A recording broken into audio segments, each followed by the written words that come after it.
This is pretty much everything you need to know about Minecraft in 2025. Every update, every life hack, every building trick, and copper golem yoga class? It's all in this video. Copper golems look a lot like wind-up toys, so we can put that into good use, and by laying them out in just the shelves that we're seeing here, it looks like we got all of our different toys on display for a toy store. And I really like this detail here of having the different copper golem statues as the mannequins that are standing out front. That's very fun. And then if you want your little Toy Story to start, you can just throw down one of these guys and have it running around.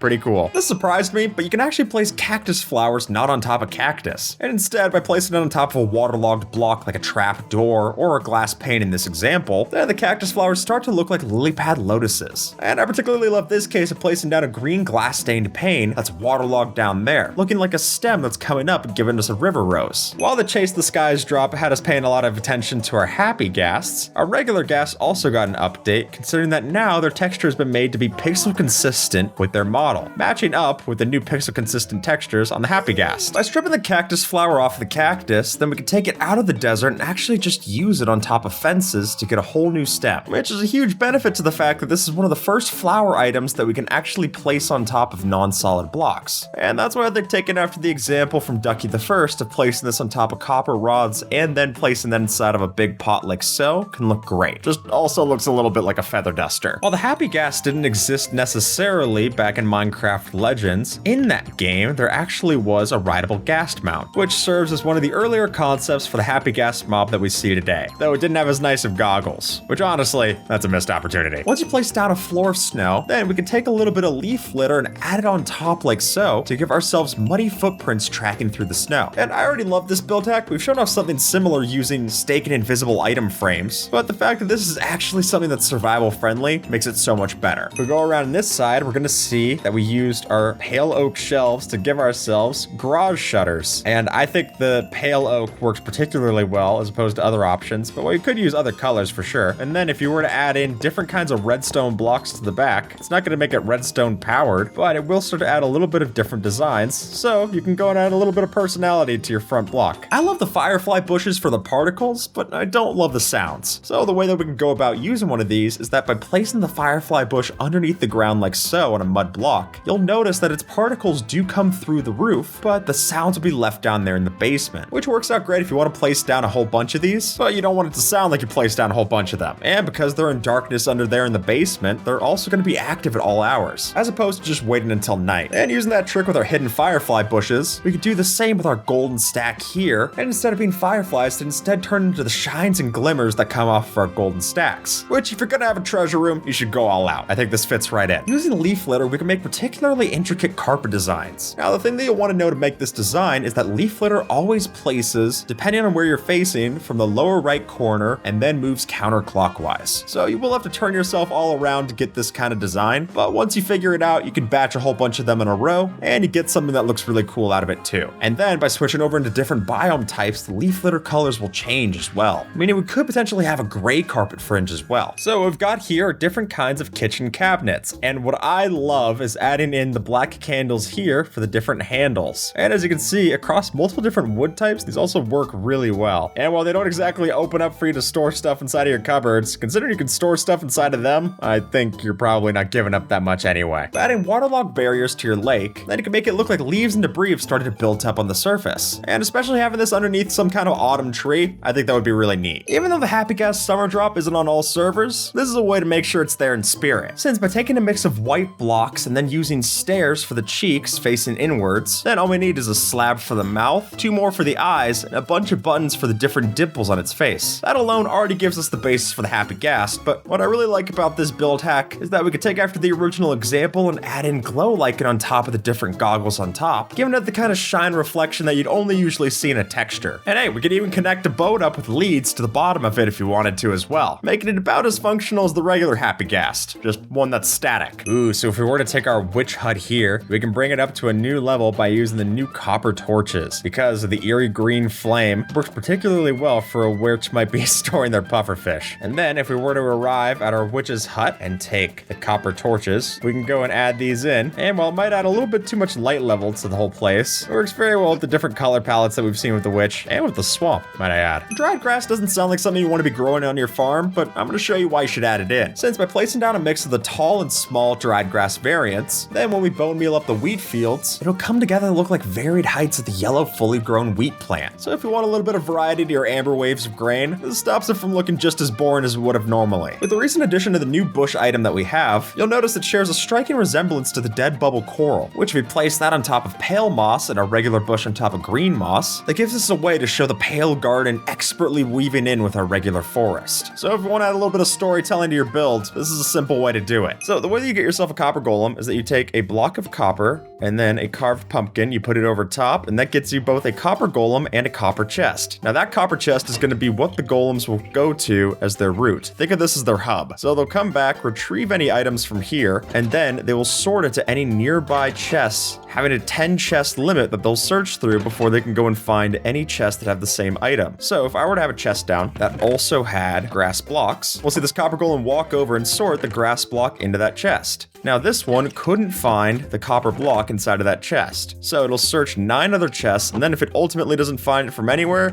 it'll just leave it in an overflow. And then if you didn't want them to be holding the item, you could always go over to them, right click, get the item back. Now, as they're made of copper, you could probably expect that they also have different oxidation states as well. So we don't just have our regular copper golems, we could also get all the different stages. Until eventually, as you see there, they turn into the copper golem statue. But if you don't want that, what you could always do, like any other copper block, is you can use an axe to scrape off the oxidization, get it back to new, and then if you want to keep it that way, use a honeycomb, giving you a whole bunch of options if you want to have different golems walking around your base. And the good thing is that the oxidization state actually has no impact on how the golem reacts. So if you wax them at that state, it's not going to be any different than any other copper golem. And if you want to decorate them even more, what you could always do is if you have an iron golem, then after a while, our iron golems will actually add a flower onto the top of our copper golems, which we can then shear off if we want it back. So once a copper golem fully oxidizes without any honeycomb, it'll turn into a copper golem statue, which we can then mine and pick up to move around like a block. And if you do, you can also interact with it and have it do different poses, much in the same way that we have armor stands work on bedrock editions. And then if you want any of these other kinds of statues, what you're going to want to do is you want to get your axe and scrape off some of the oxidization, but not all of it, because then you'll just get yourself a living golem, which isn't a bad thing, but it's maybe not the thing you wanted. Sorry, buddy.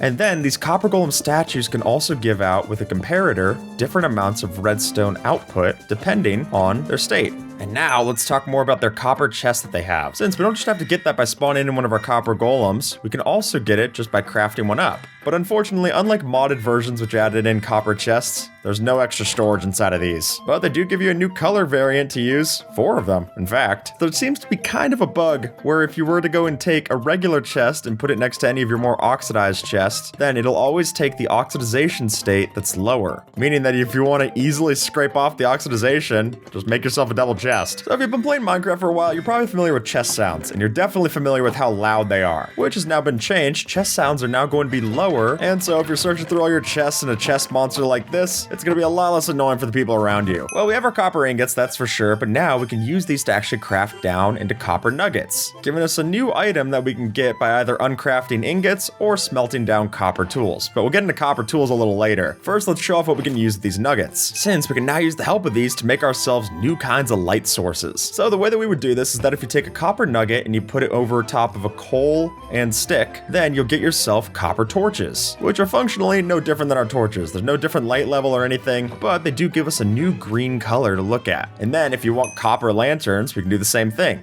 That's going to be 8 copper nuggets around a copper torch that we can then oxidize and wax to give us 4 new variants, these copper lanterns. You're going to hear about 4 new variants quite a lot. It comes up a lot with copper. But unlike copper bulbs, there's actually no difference in light level between an oxidized one and a regular one. And similar to our iron bars, we now have a new kind of bar that we can build with, that being the copper bars. And the way that we would get this is that if we take our copper ingots and we craft them 6 in a row like so, we get 16 copper bars. And as Observer points out, there's plenty of different cool build hacks that we can use here as well. Particularly having the exposed copper bars next to the regular iron bars really makes it look as if we're having some kind of rusted iron. Speaking of copper bars, let's not forget about the old copper bar, that being the copper lightning rod. which now isn't just the regular lightning rod, but also the 4 different oxidization states. Which now if it gets struck by lightning, if it's not waxed, it's going to remove the oxidization off of this. There used to be a bug in the code where sheep would eat grass at half the amount of efficiency that they normally used to, meaning that your farms became half as efficient because they weren't regrowing their wool. But now that's been fixed, and our sheep farm is finally going to be able to eat the grass and give us back our proper sheep wool. So if you've played Minecraft for a while, you know that this game gets pretty laggy when you have a lot of entities. But now that should be fixed because there has been an improvement in this update for a mass amount of entity rendering, which makes sense considering that they added in a whole bunch of new entities with our copper golems and copper chests. So now if you see a bunch of entities on screen, you're not going to see as much lag on your end. This one sounds bad, but hear it out. Since now Mojang has removed spawn chunks from the game, which if you were using technical farms back in the day, you know that spawn chunks were chunks that were constantly loaded around the world spawn, where you can make highly efficient farms by just having them always running within the spawn chunks of the server. But now Mojang has said that there's multiple different alternative options to this, including the force load command if you want to have something done on the admin side, or you can use player-made chunk loaders made from ender pearls to do it as well. But because a lot of players never use the spawn chunk functionality in that way in the first place, it'll make the game run a lot better if you didn't plan to use those anyway. And if you want it in survival, just build yourself an ender pearl stasis chamber and you'll be just fine. This new change makes it so that world border parameters no longer carry over to different dimensions, meaning that we could have ourselves a different world border in all 3 of the dimensions. So if I want a small world border in the nether, I could teleport back. We don't actually see that made here in the overworld. Most of the time we're hitting the F3 key to check our coordinates, but now if you hit F3, you're gonna see that it looks very different. And this is the simplified F3 debug menu. But if you miss some of the old features, now what you could do to edit it is hit F3 and F6, giving you the debug options menu. And if you want to always show your player position, then your coordinates are going to be player position always. I think this does still work pretty well, especially if you're looking for just having it without having to always check F3 and having that all on your screen. Something you might have missed in one of the minor updates that they put in between drops is that now if you kill off a chicken jockey, making sure to always kill the zombie first instead of the chicken, you will get yourself the new Hyper Potions music disc, Lava Chicken. Which is of course a reference to the Minecraft movie song that everyone's a little too used to hearing. The villager part's my favorite. Now, if we go into the controls menu in our options settings, you can set it so that your attack/destroy button, usually your left click, is now set to toggle. Now in the past we would do this for our AFK farms, usually by just making it so that you would hold down your left click and then use F3 and T to get it started. But now we can just have it where we're automatically farming cobblestone without ever having to actually touch the keyboard in any kind of way. And the same can be said for our use/placing blocks as well. Also possible is that now if we go into our controls in the mouse settings, we can invert the mouse's X-axis, meaning that if I'm turning my mouse to the left right now, it's actually going to turn me to the right, and vice versa. Which, while this personally is a bit hard for me to use, it could offer up some fun challenges, or even just more accessibility options. If we go into options, and we see here, we've got ourselves the sprint window. This is how many ticks it'll take before you can hit the W key again after tapping it once and begin sprinting. So as you can see here, I tap it once, tap it twice, and it gives me a more forgiving option for that. But instead, if you didn't want that to happen, you could reduce this down and make it so that you can't double tap with any kind of window and have it happen. I'm gonna go into survival for this one because now if I were to step inside of a nether portal and start typing out a message, it'll actually let me type chat inside of the nether portal. And not just that, but also if I were to go inside of the nether portal, it'll still have my message on the other side. We've got some new armors to see. One that we're going to see first is for our horses, which strangely enough has no crafting recipe, so it's going to have the same loot chance of finding it as an iron horse armor. And once you get it onto your actual horse, you'll see that it gives it 4 armor points compared to the iron horse armor's 5, which when you hear that all said out loud, it actually makes it seem pretty lousy that it's the same loot chance, but it does look pretty cool. This is a change we've been asking for a while, which is that now our dye textures have been changed to have each of them look distinct even without seeing the different colors, which I always think is great for accessibility if you have different kinds of color blindness, but also just gives us more textures to play around with. If you were to go into survival and break down a player head that's been placed down, it'll actually still preserve the player's name, which is a really welcome change of pace considering that normally if you broke it down, you would just get back the regular head, meaning that if you placed it down, you wouldn't be able to get it back. It was always a waste. One of the coolest features for this update is that now we can get ourselves functioning mirrors in Minecraft. Now, how did we actually make this work? Well, it's all thanks to the new mannequin mobs that we can summon in, and we can basically manipulate them the same way that we do with players, even killing them. So in the past, if you used the summon command to bring in a hostile mob on peaceful difficulty, difficulty, it would summon them for a tick before deleting them. But now if I were to set the difficulty over to peaceful mode and then type in /summon creeper, it'll say monsters cannot be summoned in peaceful difficulty, which isn't exactly the best. I actually think a better workaround would be that they would let you summon in hostile mobs, just that one, if you use the summon command, because you already have some kind of creative mode admin privileges. But I digress, it doesn't let you do it. As we can see here, we have a great build hack made using the new copper chains. So the way that we craft these up is 2 copper nuggets over a copper ingot, giving us the new copper chain, which I think is one of the best things that we could build with now. That's just very, very fun to use. And because we now have copper chains, that's the reason why our iron chains have been renamed to, well, iron chains. So we've had copper trapdoors for a while, but now if you wanted to go and craft up your copper trapdoors, you're gonna see that because we're now using the 6 ingots to make our copper bars, the way to get these now is just 4 ingots, making it substantially cheaper. One of the most interesting changes to this drop is that now we have ourselves copper tools, which are meant to be a mid-stage between stone and iron tools. And while you can't expect any of these to oxidize, they are actually more enchantable than diamond, but less than gold. And even then, they'll only mine the same blocks that a stone tool would. And it's not just copper tools that we could deck ourselves out with, because we also have copper armor, which we craft the same way as any of our other armor, but it has a higher durability than leather or gold armor to use. The new shelves, which are basically Minecraft's way of now having in vertical slabs, because these can be freestanding and you can place them back to back and get yourself basically freestanding slab blocks. Look at how cool that is. And it's not just that, because we can also store up to 3 items inside of them, making them more robust than just a regular item frame. And it's not just oak shelves that we have as well. We can also craft up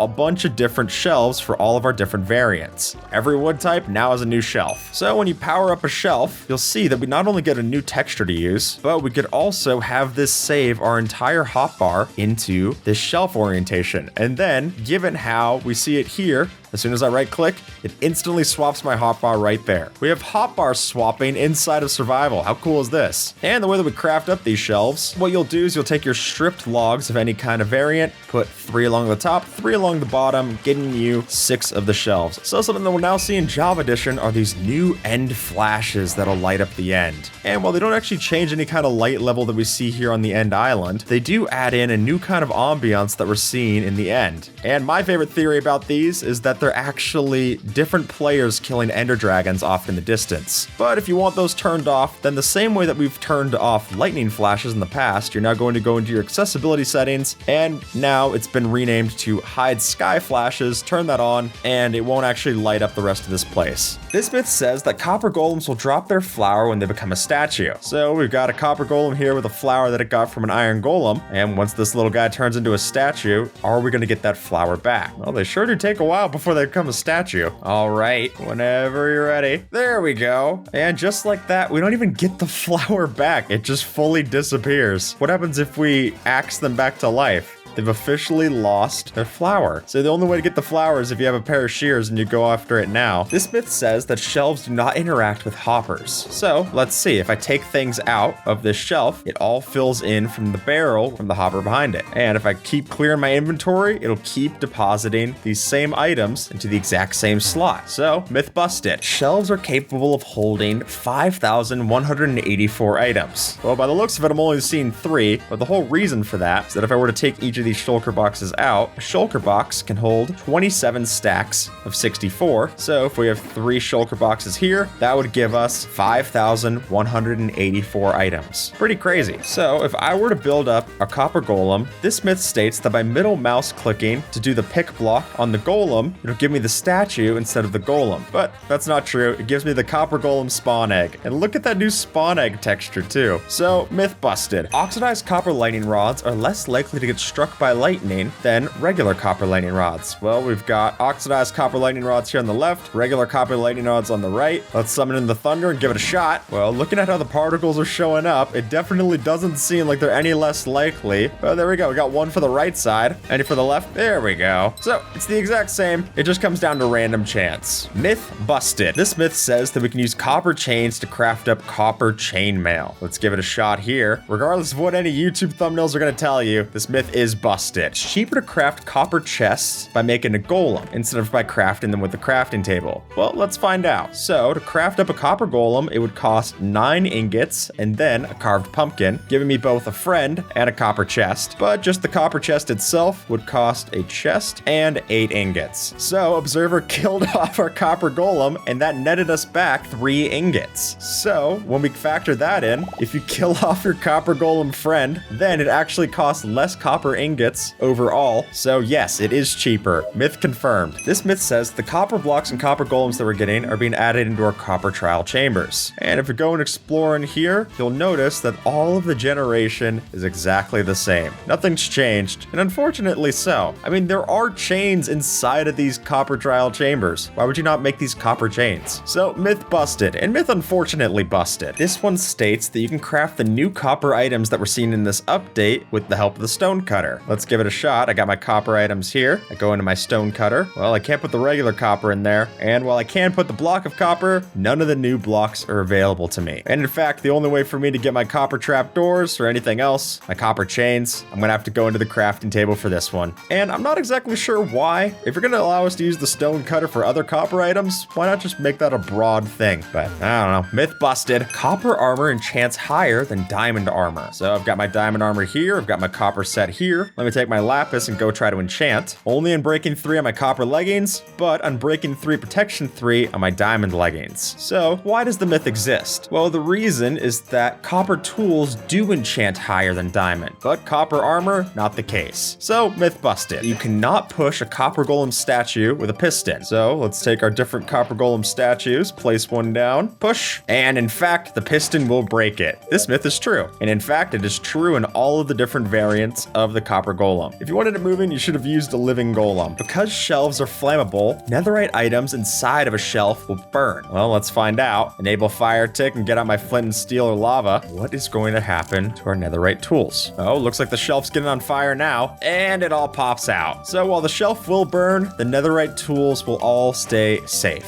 So myth busted. End flashes change based on the random tick. So let's give it a random tick speed command observer. Okay, up to random tick speed 500. Let's give it a shot. All right, we've got our 1. It's no faster. Let's try a tick sprint. Oh, there we go. So tick sprints impact it, but random tick does not. But considering that they have random lengths that can last between 5 and 19 seconds, it might give the illusion that random tick speed's what's happening, but that's not the case. So are you able to change the frequency of these end flashes? Yes, but not through random tick. So myth kinda busted. This myth states that copper golems can build copper golems. Well, let's find out. If I get in my golem to start this up, he'll go into the copper chest, taking out the carved pumpkins, drop them off over here into our system, which funnels them into a dispenser, which activates that, building off more and more copper golems. And the whole reason that we have this command block here is just that it's replacing the copper block there to keep it simple. As long as you're pushing copper blocks into place, we can always build copper golems this way. This is all possible in vanilla in survival. Myth confirmed. With all the copper changes, we now have copper torches, which while they look differently from our regular torches, this myth says that copper torches can't be put out with water. Let's give it a shot. I got my copper torch here, got my regular torch. I take a thing of water, splash it on down. There goes the regular torch.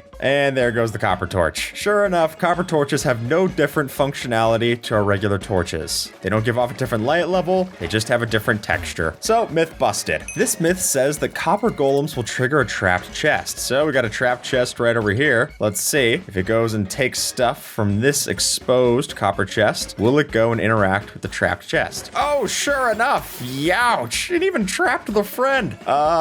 Myth confirmed. Can you use the copper golems as lightning rods? Well, they certainly have a lightning rod on their head, set to weather the thunder. And the truth is that we might be waiting for a while, because while there is an equal chance that any of these blocks get struck by lightning, as soon as I place down an actual lightning rod, there you go. That gets struck by lightning as expected. It even gives off the particles to let you know it's working. But our copper golems, they're just fine, and thankfully so. Myth busted. What we've got here is a sky tram system. By connecting up a lead to our copper golem, and then having that lead connect to a boat with a saddled pig underneath, underneath, then what we could technically do is go ride that saddled pig and have the lead stay in place, letting us use a copper golem's chest pathfinding to connect us and have a sky tram system. This is hilarious, but awesome that it works entirely. And just because it's checking all of these different copper chests, it's never actually finding the one chest to go to, giving us a simple loop back and forth, even across something as precarious as copper bars like so. And you do want to make sure that the lead's connected to the boat, because otherwise it would pull this whole saddled pig out of here, and that becomes a real mess. Unlike the hopper systems that we're used to for item sorting, the copper golems can actually detect and sort specific NBT data about the items, which means that if I were to take a specific enchantment and put it in this chest, then the copper golem will go through each chest and only match it to the exact same enchantment. That's something we've never been able to do previously. And while currently this works best in Bedrock Edition, with the push that Mojang's making for parity, I could hope that we could see this in Java Edition as well. By placing these together with our bookshelves, we can have them look like the bookends inside of a giant library. But the best part of this whole thing is by mixing in different kinds of armor stands along the side like so, which, because they're just wearing different kinds of pants, give us the different book bindings to have in between our giant bookends. And all that is just invisible armor stands that are summoned into place, each wearing pants stacked along like so. As we'll soon find out, copper golems are affected by a boost of speed. As we'll see here, the trap chest will unlock, giving them a boost of speed potion through the dispenser, and now they'll sort even faster through your items. So if you're looking to kick them into high gear, you don't just need a tick sprint command, you can actually just do it with a little bit of swiftness too. Which begs the question, what does it look like with maximum swiftness? Whoa, okay, I guess that really opens up, it doesn't even know where to go anymore. All right, what we've got here, if you look up top for our Gothic window design, is we can use different kinds of shelves to not only make our arch for the window a lot smoother, but also use it inside here to give different kinds of window framing as well. I think that looks awesome. And while it's unfortunate there's no gray option, I will say that the pale shelf doesn't look that bad in this example. Observe, if you'll join me for dinner here, we could have ourselves a copper golem waiter. Since what'll happen is that we're able to grab the items out of their hand while they're walking between different chests, and essentially have a grab and go kind of eatery experience. There you go. And you can even add in extra ones to have even more waiters walking around the restaurant. Just right click, they drop their items, and get back to their next shift. So we don't just have to use our shelves as the shelves inside of our building, but we can also use them on the outside as shelf signage. So if you want to show off what you're selling, or just have a different kind of logo or emblem, you could very easily do that for your nice little quickie mart. Which, considering the alternative used to just be using either armor stands with the armor stand data pack from Vanilla Tweaks, or trying and placing item frames against trapdoors, I like this a lot better. Just make sure that no one's able to go in and steal your stuff out of the sign. If you're using the actual goods that you're selling, they might just be able to walk away with a lot of allium. And we don't just have to use it for a small signage like so, we could also place it up here with our lettering to give ourselves the store sign. And the point worth noting about this is that buttons work particularly well as hyphens or different kind of details alongside our letter banners. Or we could use these shelves in the back of a bar to give ourselves 99 bottles of whatever that is. I'll take that one, please. Thank you. I'm assuming this is milk. But I think the alternative that I've seen for bars is people using spyglasses with armor stands pointed upside down for different kinds of bottles. This is a lot easier to set up. Barrels now have a bigger use in our world than ever before. And one of the reasons for that is because our copper golems can interact with these barrels. So if you want precise control over where your items go, then by just mixing these in, we can make sure that they're only filtering into the chests while we get to use the barrels underneath, making it easier than ever to have places that we want to keep separate from the sorting system while still in the general area. Not a lot of mobs have the exact same texture as different blocks, meaning that if we were to summon some of these in, you'll notice that the copper golems work particularly well for camouflage. And I'm sure that whenever the morph mod exists for these things, this would be particularly fun to go and run around and pretend to be the different copper golems hiding in different trial chambers. And while their eyes might be a dead giveaway, by having them face around the other way, it becomes a lot harder to notice. And also, it's an added building detail too. It's kind of like a copper stair of sorts coming out of these. For build hacks, it's really cool to be able to place these two different shelves together, and then by just having the two mangrove shelves, we got ourselves a steel beam. And so if you want to go one step further, you could place down a couple of our copper golems sitting like so, and have that classic image of steel workers working on the scaffolding eating their lunch. I think that's a very fun design to have. Now at first glance, it might be hard to see where the copper golems fill in here, but I think that's actually what's so beautiful about this, because by having the copper golems sit down like so, because we can plant them midair, it is actually possible to have our copper golems suspended like so and give ourselves a train suspension system. So while it is a little bit horrific to build a whole train in the back of one of these little guys, they don't seem to mind, so I think it works just fine. Our graveyards, we have a new way of making a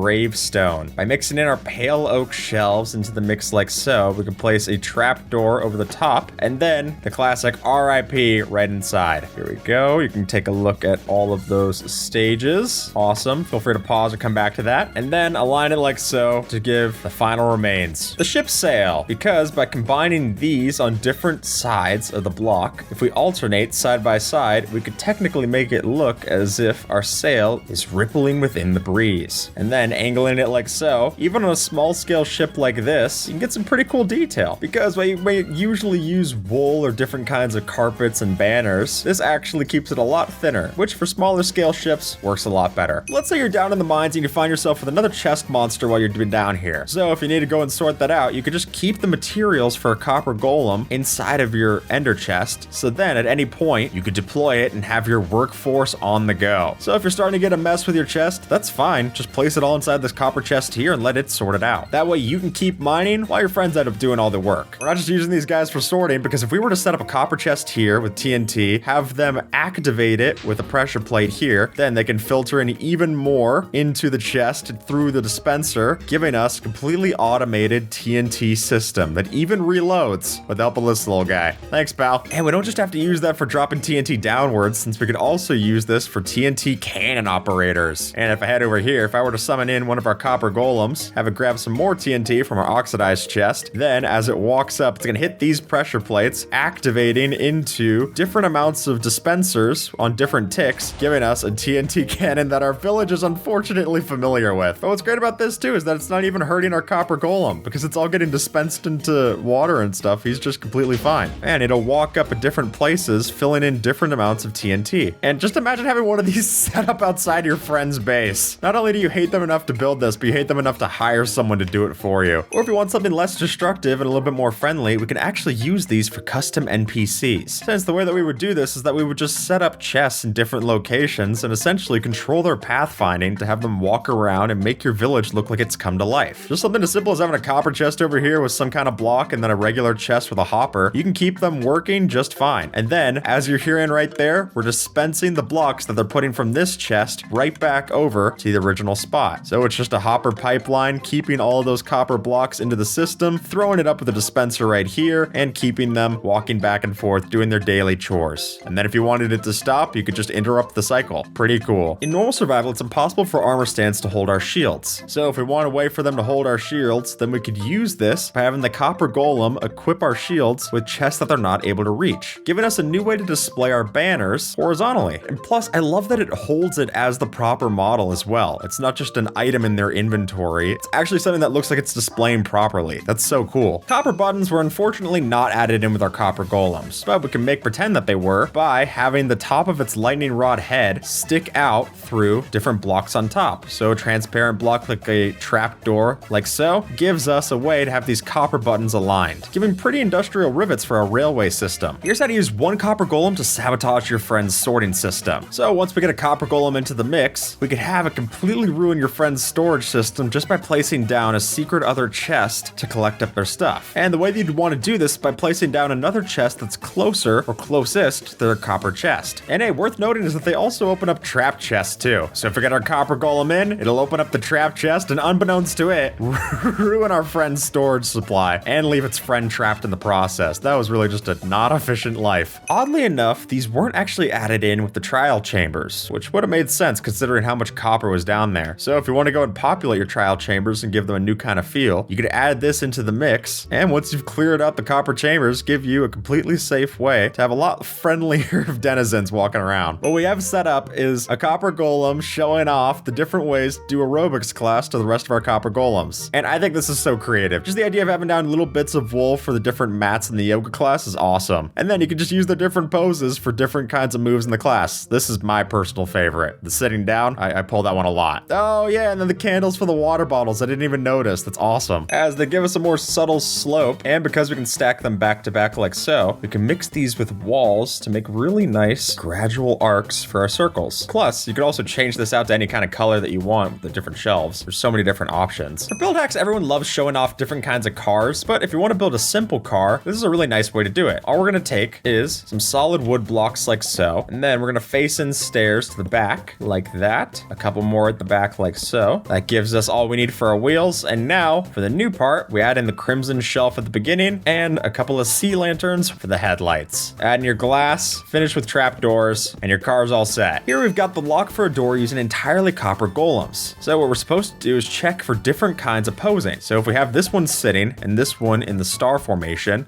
then that'll activate just right, giving me access to my prized pufferfish. But the whole way that this works is that we're having a comparator come out, detecting what state that the copper golem's sitting at, and then it checks it against the different stage from the lectern here. So that one's set to page 2 for sitting, this one's set to page 4 for the star formation, and then when both of them confirm, it opens up our door, giving us the copper entrance. Stepping inside here, we've got our copper golem snack bar. So I put my diamonds in, that filters into the copper chest, letting him know that he needs to go sort it, and then once the system detects payment, it'll pay out my cookie. Seems like kind of a raw deal. Hopefully it's a good cookie. We've got a use for our happy guests here, because if we place them on top of our fences like so, we can mix them with the copper lightning rods to give ourselves gargoyles. Look at that, we're just taking the dried ghast and placing them on top here. Without the water, they're never gonna hydrate, so these work pretty well as not the most intimidating of gargoyles, but definitely gargoyles nonetheless. This is a pretty boring bridge, so let's make it interesting with this kind of bridge. I think having these copper golem statues lined in here for the railing is awesome, and we're connecting it all up with the help of these waxed oxidized copper lightning rods along the top. Because the copper golems don't have any collision along the top of them, you can actually place other blocks on top of them, and it works just fine. And you could even alternate the different kinds of copper statue poses to give you subtle arcs that go here as well. Look at that, it's sloping up and down with the different states. Very cool. So if we zoom out from this, it'll just look like we have some regular terraforming, maybe done with a little bit of extra slopes and detail. But if we get up close, well, you're gonna notice that is still the case. What's actually happening is that we're making this happen by using dried gas into the texture. Since if you were to face a dried gas out the back, you can use its model to give you subtle slopes into a gradient of different dead fire coral blocks, which then gradients up into the stone, giving us a really nice slope for our mountaintops. An arcade machine, because by using the copper golem statue, we can use that along the top, the lightning rod on its head, to give ourselves a joystick. You will need to place a block here so that you can place it down a 1x1 painting, otherwise you'll get a 2x2 that just sticks out the end. So if you don't want the screen tearing, what you're gonna wanna do is place down a block here first, and then you'll get your copper golem into place. And there you go, now observer's playing the game, and if you rotate through the positions, it even looks like you're using it. Or we can mix this in with our machinery and have our copper golems look like parts of gears and different motors that we're using inside of our farmland. Look at this, so we've got a plower here, and then by having copper golems mix in with the different waxed oxidized copper trap doors, it blends nicely as the middle part of a spoke on the wheel. Yeah, it looks like pistons on the engine, that's a good point.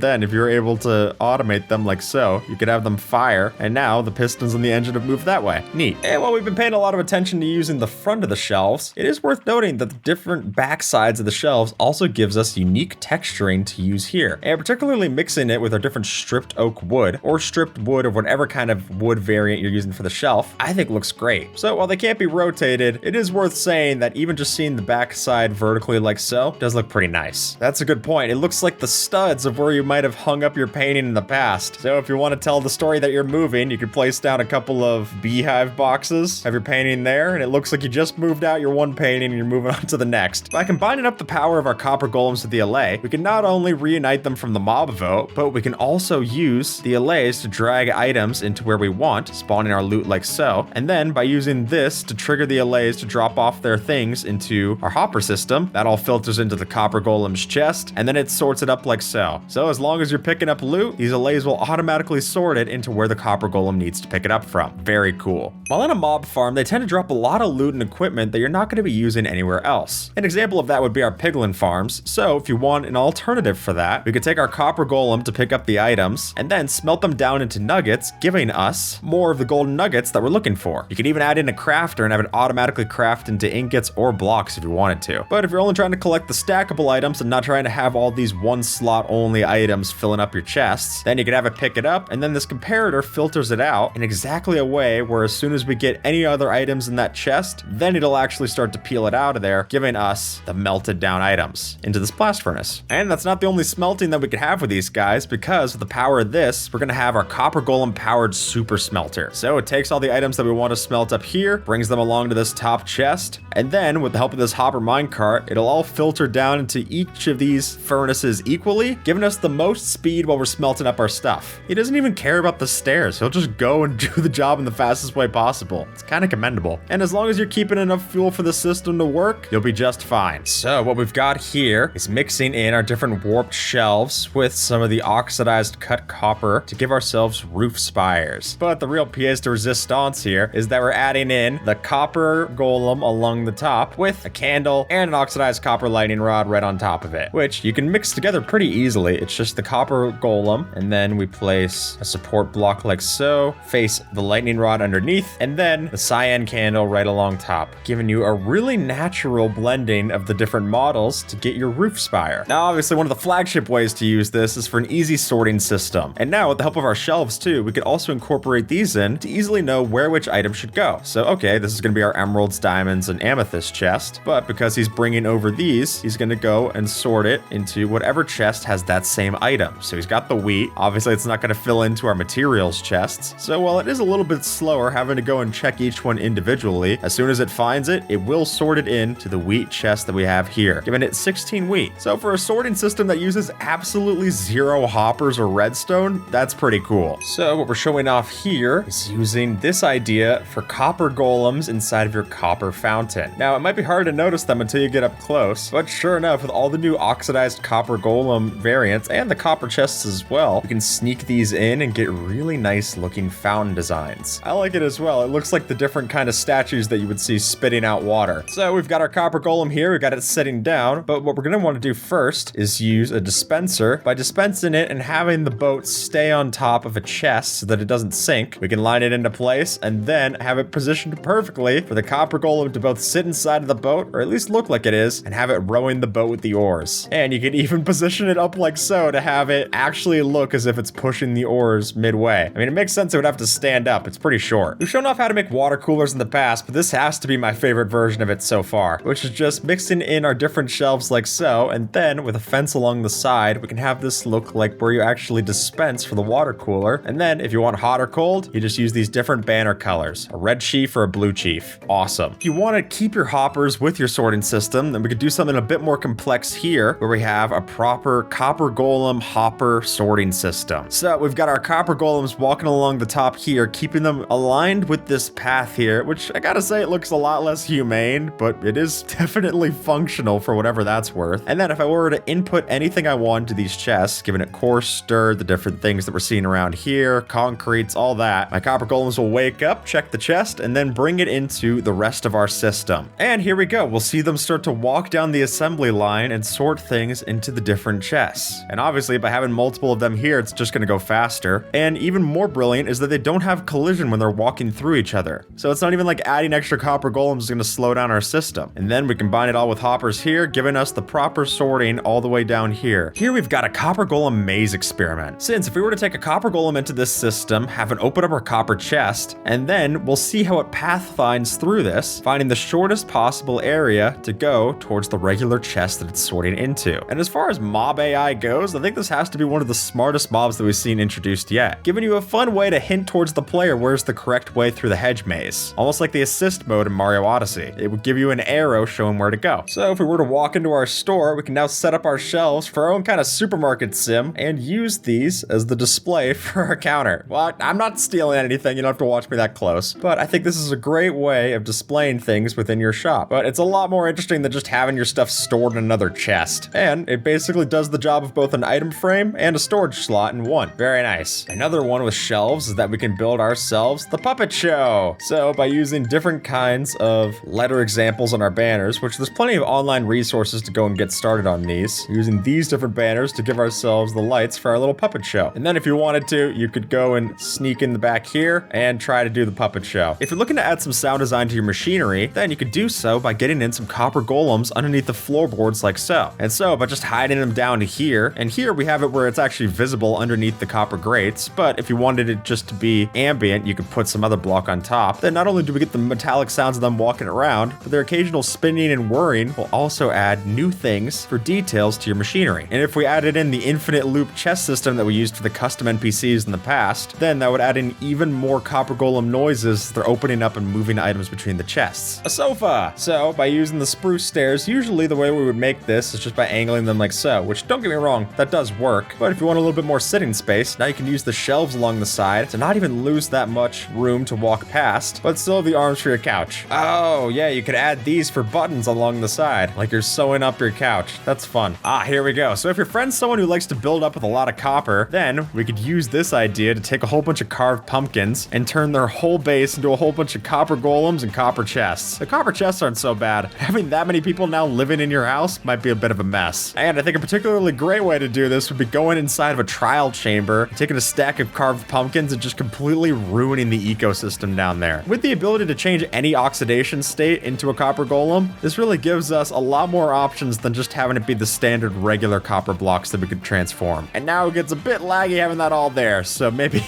only do this if your friend's got a good PC. So what we've got here for our extravagant feast is that we're going to be using an armor stand like so, with a leather cap on top to give ourselves a hot dog inside of a bun. And all that's happening here is that that's just a sentry armor trim with a redstone material on top of a dyed leather cap, which when you place it on top of an armor stand, which isn't even invisible by the way, it's just a regular armor stand summoned in, it gives you the hot dog that you're eating at the fine feast. We've got the bench press, which this I love. So using a mix of the different copper lightning rods as well as the copper chains, we can connect up two different wither skulls on either side to load up the barbell for our weight rack. And look here, we've even got different kind of kettlebells and weights that we could add along as well. But as you notice right now, our bar is flying. The way that we get that into place is that we dispense in some armor stands, and it looks like it rests right along top. So if you want to build a big bed like this, you might have known about using different kinds of things like carpet for the blanket, you could be using snow layers for the pillows, but now we can add shelves to the mix and have these as the bed frame, both using it as the end here as well as the headboard back here, which for a big bed, I think it integrates it a lot better into your base. I mean, it's not exactly functional as a bed, but if you don't have to sleep because time's set day is stuck, then you'll be just fine. Since copper golems treat the top of their head with no collision, it's actually possible to have this overlay with things like carpets and now add new plants into our shrubbery boxes. And better still, if I were to take one of these down, plant it, and then right click through the different phases, I could also have its poses give us different kinds of positioning to the top of these. How does it look with moss carpet? That's what I'm curious about. Yeah, not bad. We've got ourselves the human face, because if you want to make your starting center for the Celtics, you could just go and add in these banners with eyes. That's just a black chief and a black roundel, and you give yourself both the brow, the nose here in the middle, and the different ridge for the face to have yourself a proper face. That's very fun, if not a little unsettling. And obviously we could use the different letters like we did for the puppet show to give ourselves the Celtics naming on the center. If we take our shelves here, we could place them along the sides to do much what we've done with trapdoors in the past and give ourselves window shutters. I think this looks great. It blends really nicely, and we might not notice until you look close that we're using different wood types mixed in here as well. And it just gives you that extra bit of detail to line your glass panes. Copper golems are pretty cute, but you're probably not thinking of them in a situation like this, where because the copper golem's eyes can glow in the dark, you can use this as a particularly spooky kind of decoration to have down your caves. Look at how eerie its eyes are. Oh, mixed with the eye blossom down there, that is pretty freaky. And they do look at the player as you go, so you could have some really terrifying watching eyes down there. Ah, this one's close to home, but if you were to take numbered banners like so, I can go and slot these in to a slot machine and have ourselves a jackpot. But I think this is a lot of fun for using this. While it's not exactly functional, it is a very simple build hack. And the way that you would build these, he will give you numbers here. The number 7 is going to be a red bend sinister, a red chief, and a white border. And the number 0 is going to be a red base, red pale dexter, red chief, red pale sinister, red bend sinister, white border. And that gives you the numbers to get started. Consider that the copper golems will always pick up items in stacks of 16. You could use this as a way to split up your stacks from 64 into smaller items. We're going to take those 16 over there, and because we have a hopper underneath each one of these, it'll always split it into 50-50, giving us 8 in each one. So in the past, we've been able to use chest boats like so to split it into 1 out of 9, or we could use this kind of redstone clock system to give out 18, but just having 16 like this, or split down into 8 like so, is not only a lot more functional for how Minecraft stacking works, but it's even simpler than it's ever been before. So we've got here is a play set, because if we were to take a copper golem, and due to the flower display interaction, they can render full block models on their head, giving us a way to have full blocks as entities that can now roam around. This hasn't been possible in the past. Even trying to do this on ourselves doesn't always render the full block properly. But now, by just summoning in a copper golem, and then by doing item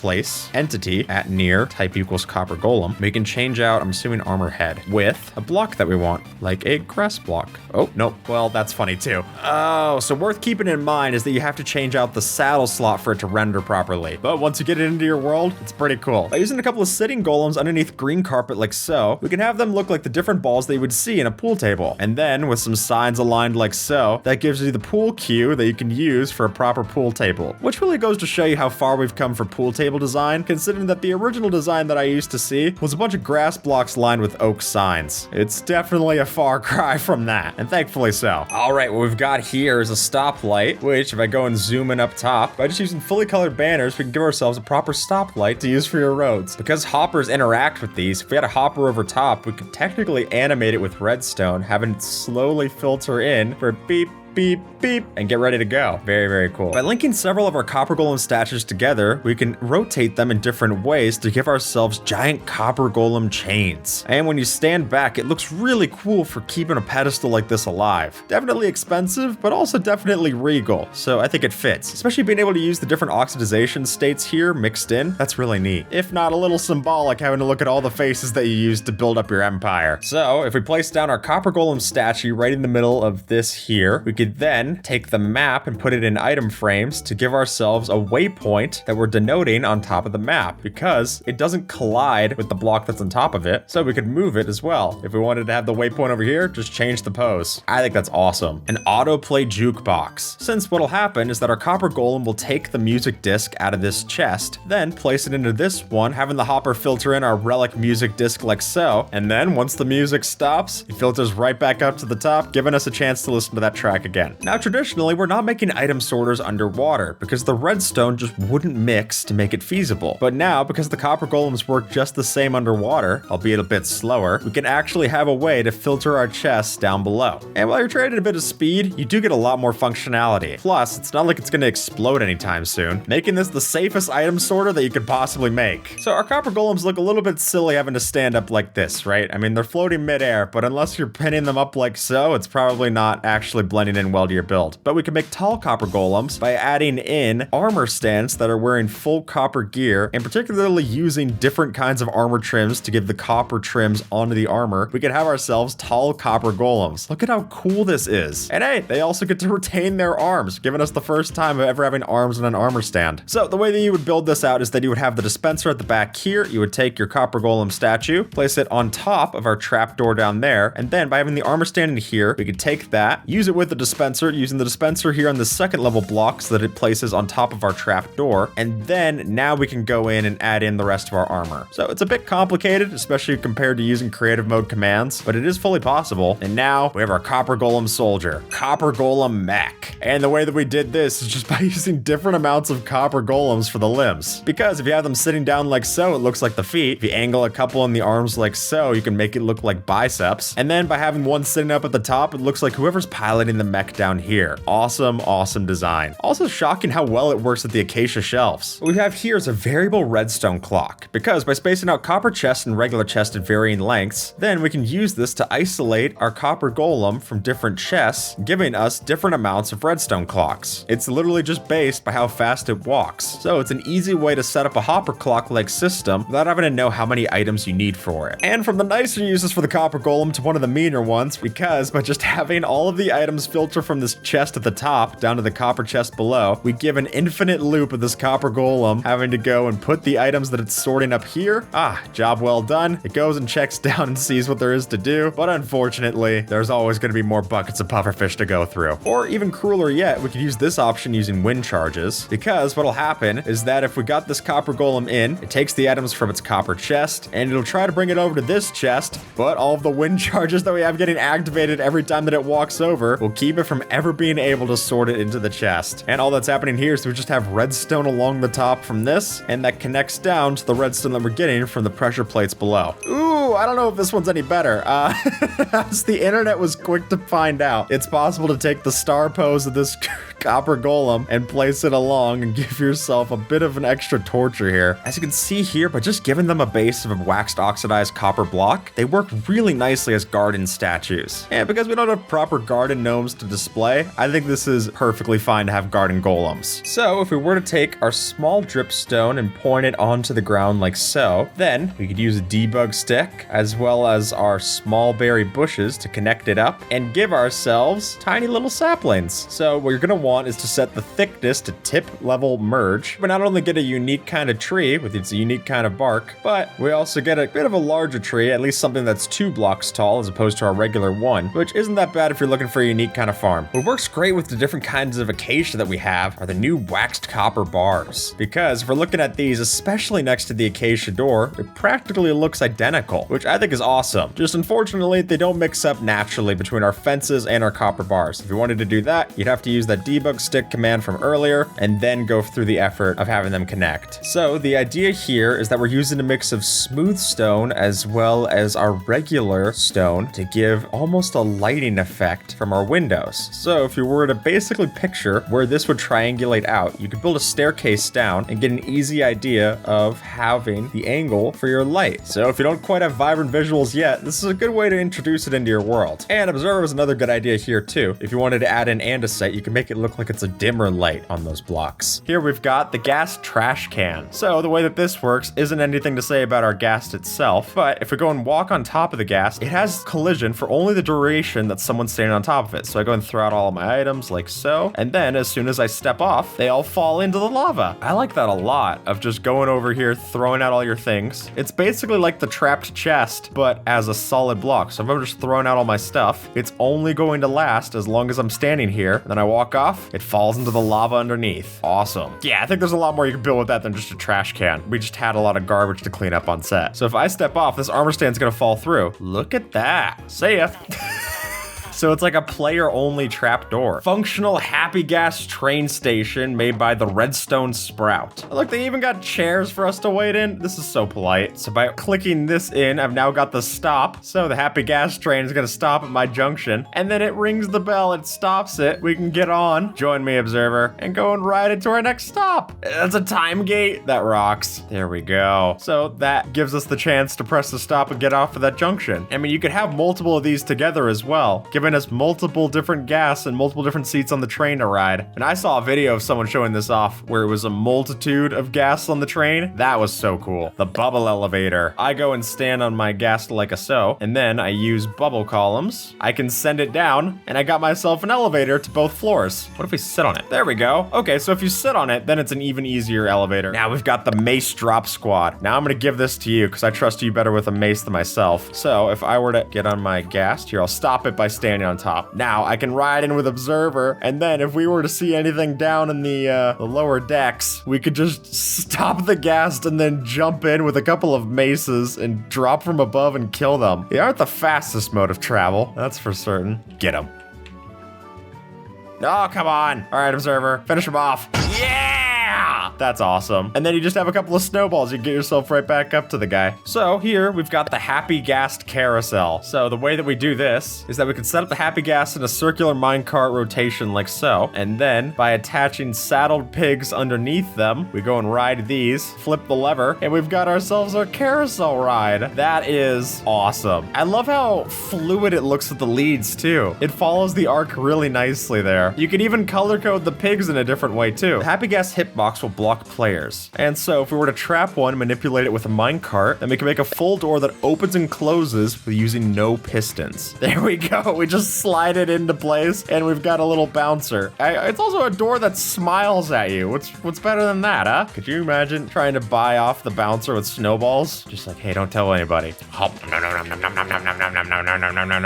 right, fine, you get to pass. The ghast auto crafter. Well, not many mobs can be automatically crafted. So what we've got here is is a way to make us a whole bunch of these dried gas. We've got a gas farm up here on the nether roof. So if we go and AFK this farm and do a tick sprint, what this does is it uses the regular gas, gets them killed off. We use that to get ourselves the gas tiers, and then we put the gas tiers in to get auto-crafted into our dried gas. So if you want a whole bunch of these buddies, you're gonna have to kill a whole bunch of their cousins, but you know, they weren't here for long anyway. So the way that you craft this is a whole bunch of gas tiers around a soul sand to get the dried gas. We got 74 friends in there, Observer. That's enough for all the hacks in this video and then some. As you maybe have been able to see so far, these things are great for mob transportation. What that means is that if I want to take, let's say I've got a jungle villager or something, maybe they put in that new villager trading rebalance and I want to have the jungle or swamp villagers, I gotta bring them back to my base easily with this. And what's cool about this, if Observer wants to place down some villagers, is that I can actually go and steal other mobs without even having to land. Because the boat is an open seat, if I just drag this down to the ground, I can go and grab this villager easily peasily. It's really hard to navigate this thing. Hey, look, I got the 2 villagers though. And just like that, I now have my 2 villagers fully equipped and coming back with me to the observatory. I mean, slowly, but you know, kidnappers can't be choosers. That's what I always say. Back to my, you can tell it's my house because it has the signature red flag. Right back to my base. Oh, you villagers are going to love this. Snip.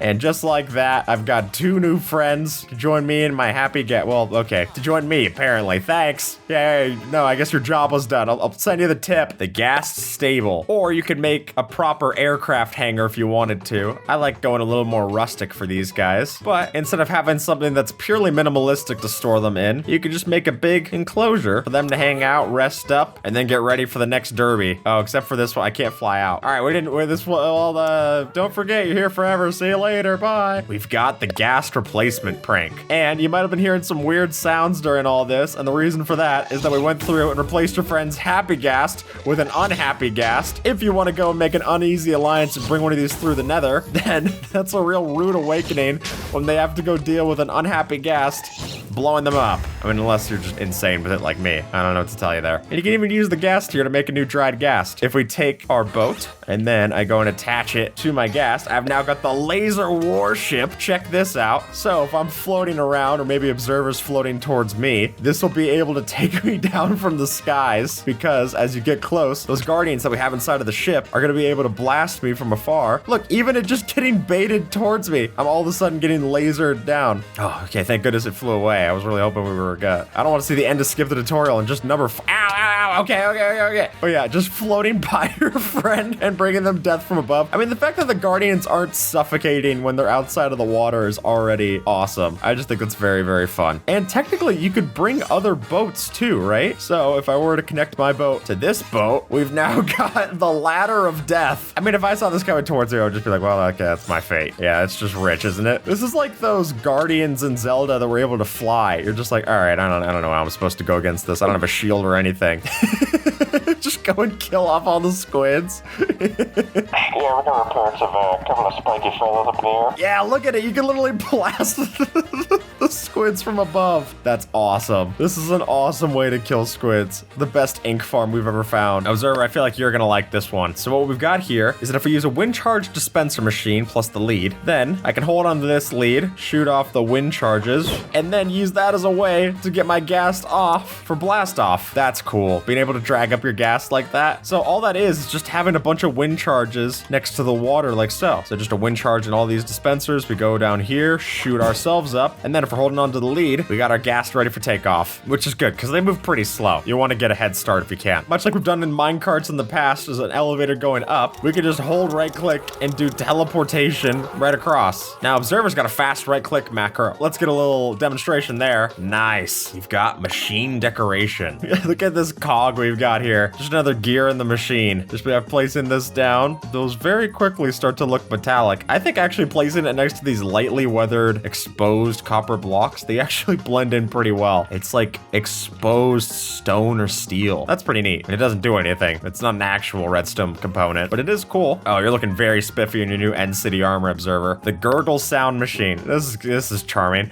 So if we take our dried gas and we place it on the target and flick the lever, as those very helpful feathers say, we now have an automatic way to make a gurgle sound effect, if that's what you wanted. Because every time that it hydrates, it makes a little sound at the beginning, and as long as we don't let let it fully hydrate, we get a reusable sound effect. Yeah, 16 items inside of this hopper clock, feeding in. You can use whatever timing you want. If you tick sprint, are we just gonna get the worst sound imaginable?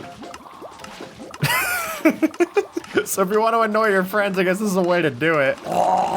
It's like me at the dentist. And then they try to start up a conversation. They're like, all right, what are you gonna be for Halloween this year? And I'm like, yeah, this is the new noise machine. There's always some new way to annoy your friends in Minecraft. Yeah, we can let the What we have now is if I sit on this saddled pig and I go into single player, I've now got a breeze cannon. I can shoot these missiles myself and punch them, basically doing the return to sender and maneuvering them in a specific way. How cool is that? So if I want to just shoot blowback wherever I want, that is amazing. And it's never gonna be able to hit me because I'm on the saddled pig. That's so cool. Just being able to and it's no one's even steering this thing right now. It just floats around by itself. And then I can go mount it and then drive it where I want to. That's awesome. Oh, it is currently going after my happy gas. That's not the best situation. Maybe don't go immediately on this after you've done it. It's gonna kill my happy gas.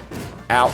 Well, I escaped the scene of the crime. You two fight it out. Yeah, see, they're fine now. It was just me that made them recognize their differences. Oh no, my lasers from the last section are gonna kill me. So, flying over to the nether, obviously a great place to use the gas to be in the nether, but particularly so because if we go in attached to our happy gas, this now gives us a great way to go and mine the glowstone that ends up on the ceiling. Glowstone has always been one of the most annoying blocks to go and mine yourself, so going and doing it this way, do the items even land on top of the happy gas? They do. Come on. You don't even have to go diving down for it. This is a great way to go and get all your stuff. And then you just go float away. One of the best uses for it, if you ask me. You will have to find a way to get a happy gas back into here though. So you're gonna need a really big portal because you can only hydrate it in the overworld. Yeah, if Michelangelo had that for the Sistine Chapel, I think it would have been done a little sooner. And chop chop. Just Michelangelo being like, I did not consider that.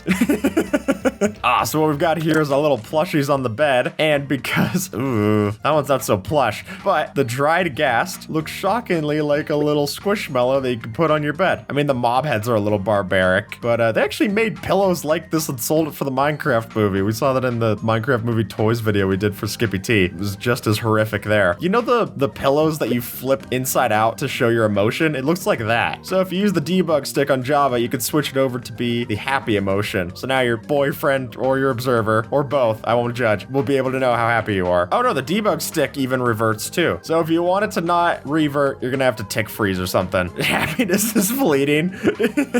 Oh, it's sad. We gotta get out of here. We got a nice build hack here with a lampshade, but it's not actually a lampshade. It's just the dried gas on top of an end rod. And then if you were to face its face the other way around by standing like so, that looks pretty fun. It looks a little out of SpongeBob, but it's still fun. But you can even kind of change its tassels around like so if you wanted to by just changing its face. Just remember that wherever you're facing, that's gonna place its face on that side. Yeah, there you go. You're giving it some entertainment. I guess if it's gonna be stuck there forever, then a painting's kind of nice to study. The snowball item sink. Snowballs are known for clogging up inventories. You probably don't need much of them. So now that we have a way to actually use our snowballs with the gas link, go and collect a bunch from our snow golem here. Thank you for this. And then go and feed them all up to our gas link, getting it real big and strong to eventually become the happy ghast. If you got too much of this and you don't want to build with snowballs, it's not bad. There we go. Look, I got my happy ghast. Nice. The drawbridge. Move everything to position. You would have this usually hidden behind something else, and then you go and bring it all in with the mine carts. We've got our drawbridge. Bring us into the castle. I mean, it's not the best gift, but you know, it's secure, which I think is more important. Yeah, look at how simple this redstone is. There's no pistons or anything. It's literally just mine carts getting pushed over, and then you have a button that triggers these ones or doesn't. That's it. I think the happy ghast is great for people who want to go and build a lot of these things, but they don't want to go and do a whole bunch of piston, wizardry, slime blocks, all that stuff. As you can see, by using the harness like so, we can actually have this be a multicolored decoration inside of your build. I mean, this is a massive table by the looks of it, but with our giant pots, if you wanted to make a giant setup, this is pretty neat. And we can have the gas trapped with the blocks inside of it like so. It's not suffocating, but it just won't move, giving us a table that you can actually walk on, if you're rude, I guess, and a table decoration. Oh, now this is gonna be fun, observer. Parkour. So, because these have a solid hitbox on the top, we could go and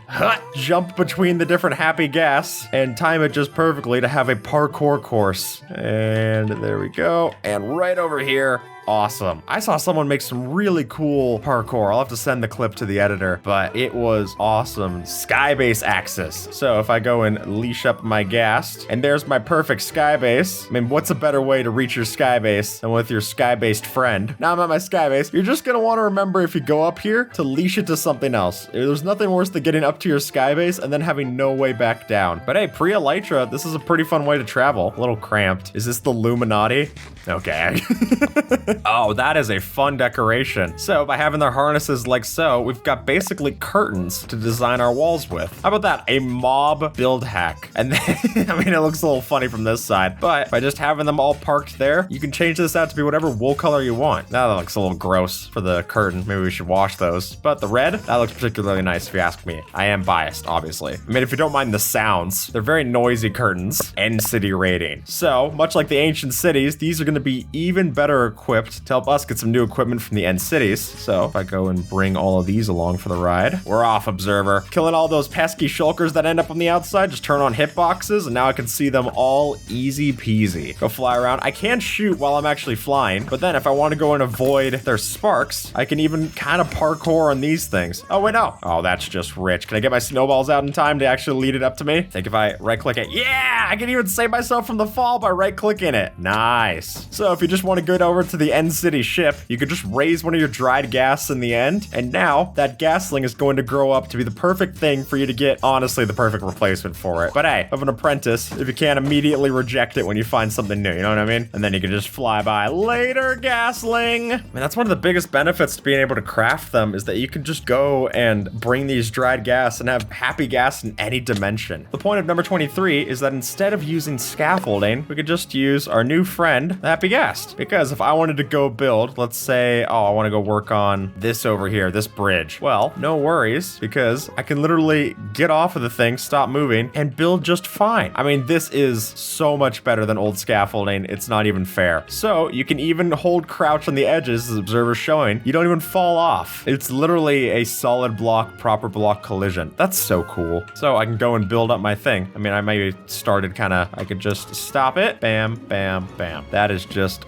awesome. And it doesn't burn down easily, as we found that scaffolding does the other day. Scaffolding is the most flammable block possible, so even if you want to go do this and build in the nether, the happy gas is still the solution, is what I'm saying. Ah, the happy gas sanctuary. So going over to the ice spikes doesn't seem fitting for our regular gas, but look at how pleasant this is. This is a winter wonderland, Observer. So they love the rain and the snow, so building one of these over here for them is pretty perfect. Just frolicking in the snow with our friends, our little gaslings smiling around. This is very pleasant. We also have all these snowballs. If I were to just get a shovel, I could get all the snowballs to feed up our happy fellas. Here we go. Come on down here. Whoa, whoa, not like that. And then you can speed grow them back up. And because they'll all stay in this area, 64 block radius if they're unharnessed, they blend in pretty well. And they regen extra fast inside of the snow. So I could go and take a netherite shovel to them, they wouldn't even mind. I mean, at least not for long. Cut to Observer's POV, we're gonna get a nice look at how it regens.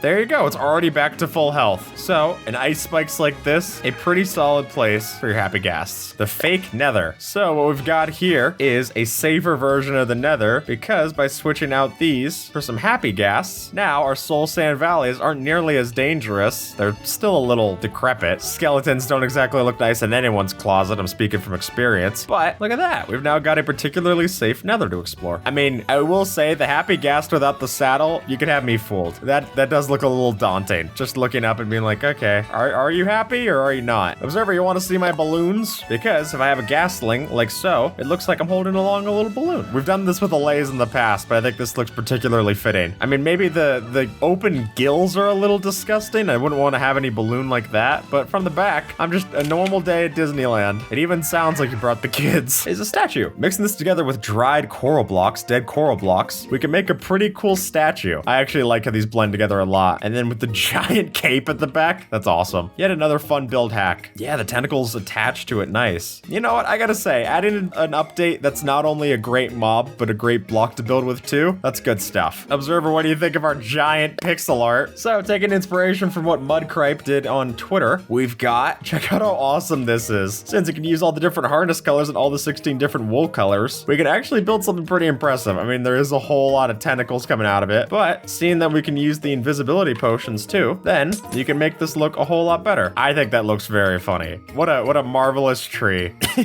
So if we want to do gassed docking and storage, as you can see from this indicator, it's now currently on. Now it's off, and I can go and fly my ghast out. But then when I want to dock it to make sure that it's all good and safe, I just float right back up here. It's a little bit of maneuvering. There we go. And then lock, just like that. So all that's doing is just taking the slime blocks and using that with its hitbox, which we're going to see is pretty big. So it just pushes up like that, keeps it in place, and all it takes is just one trap door over it. It can't get out. I mean, it still has plenty of air access. I think it's not the most uncomfortable of cages that we've built. So if I go over here and I take up my creeper, some shears like so, and some splash potions of invisibility, then the idea behind this is to get a creeper inside of this boat. There you go. And then if I go and grab my ghast, I now have a creeper delivery system, which then I can use my shears and snip off. I do this. There you go. The creeper explodes right on target. It's pretty cool. You could use invisibility too, so then your friend just sees an empty boat drop in. They're like, what in the world is this? Just an invisible creeper. That's pretty cool. I like that. They go try to sit in it and then they're just completely shocked. The care package supply drop. So if you want to do a little bit nicer than that evil solution, what we could always do is just go be like Santa Claus and drop things down your friend's chimneys. Put everything that you want inside of the oak boat with the chest. And then when I leash that up to our ghast, we got our ghast with our supplies. And now if I want to be nice, you know, maybe I heard my friend got a creeper dropped on them. That's kind of a rough thing. So when I'm going and flying in this time, innocently enough, I just go float on in and drop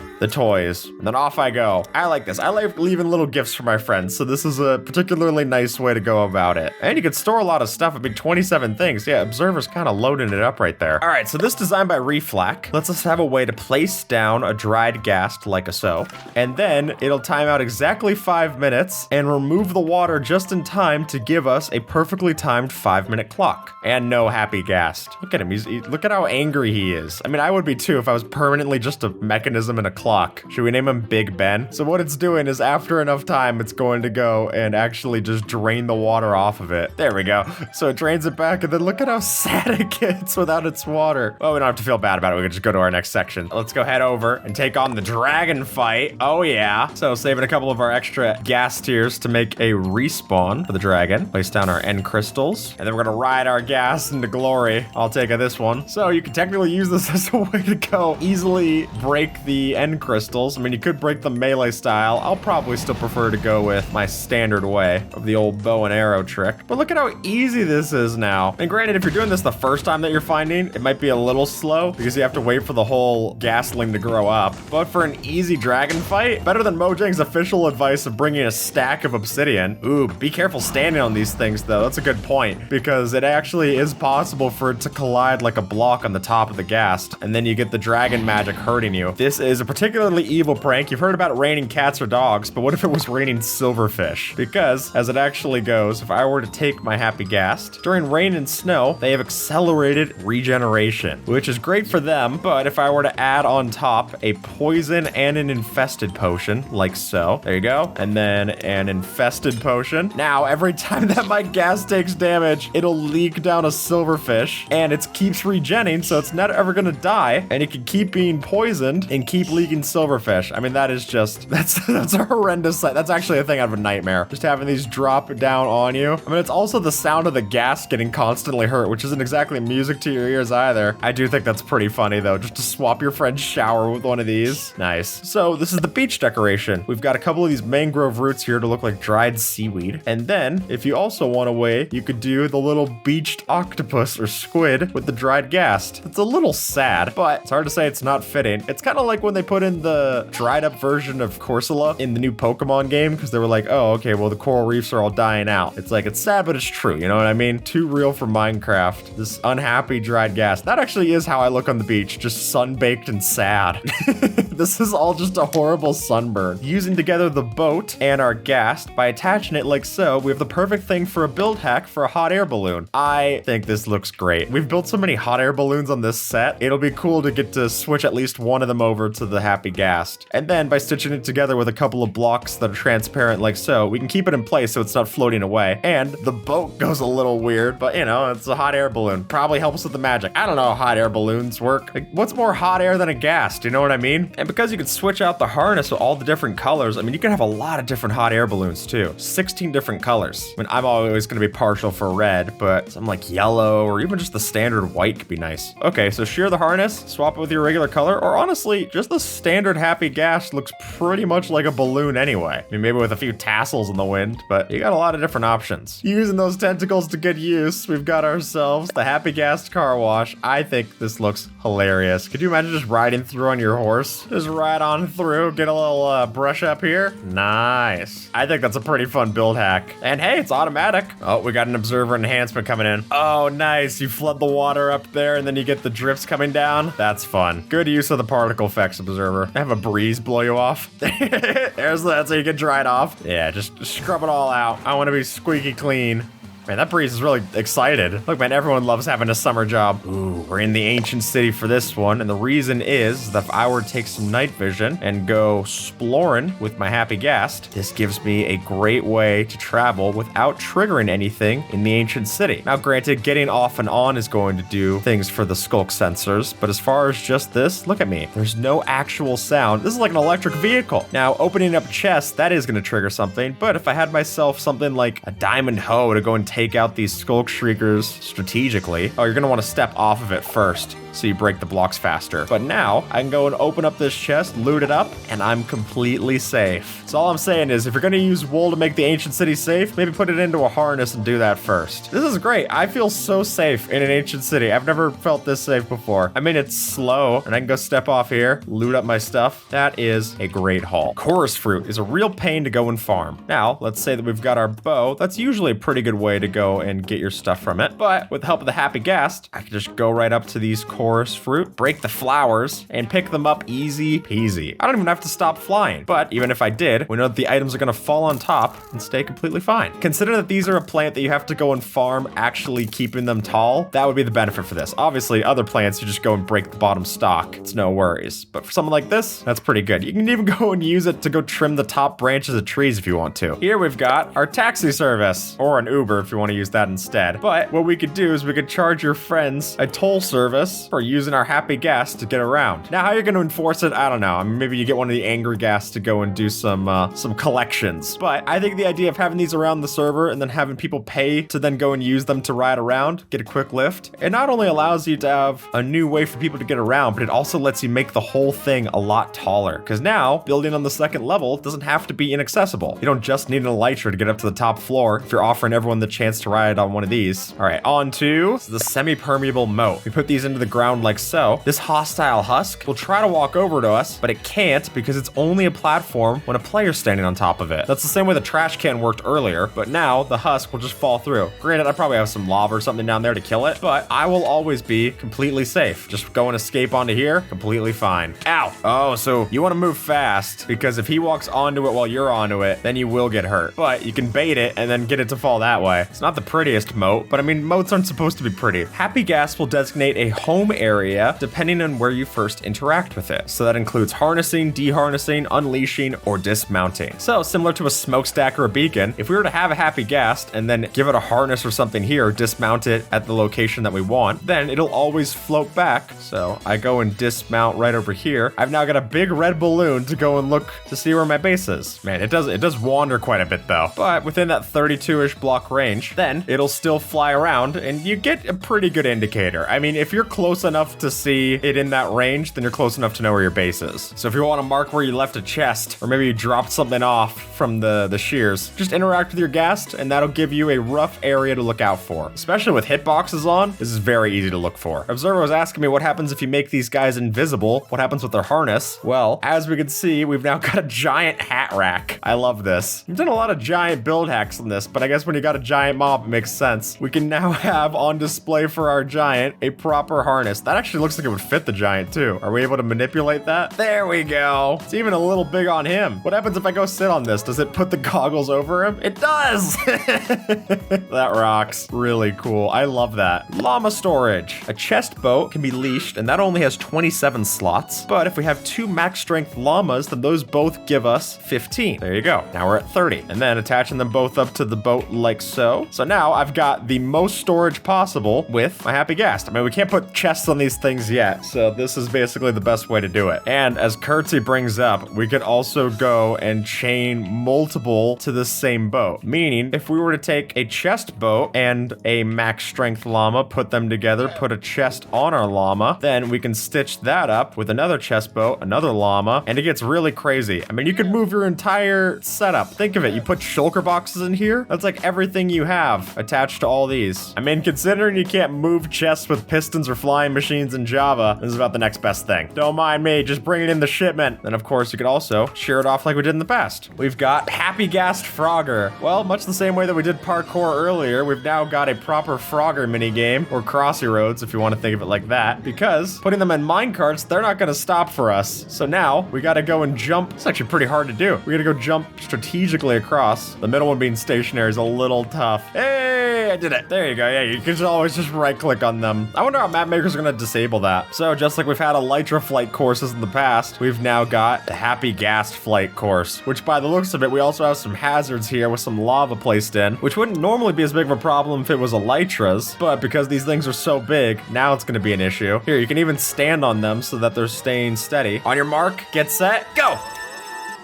Oh no, I got hit on some fences. Oh shoot, this hitbox is really big. Maybe it's easier to turn on hitboxes to actually see where we're going. Oh, this is a total lead for Observer. This is a mess. Maybe I can pull it together. Yeah, hit the lava, hit the lava, hit the lava, hit. Oh, just barely. Come on, you gotta fly down through this. Everyone knows this. Oh man, flying down is actually a real pain because you gotta look down and then hold W. Oh, it's a total cleanup for Observer. I'm basically just the Zamboni resetting the ice. This is embarrassing. Don't get that horn in your hand like you're, oh, this is just rich. This is just rich. There we go. And with that, folks, YouTube thinks that you might like this video, so see if they're right and have a good one, all right?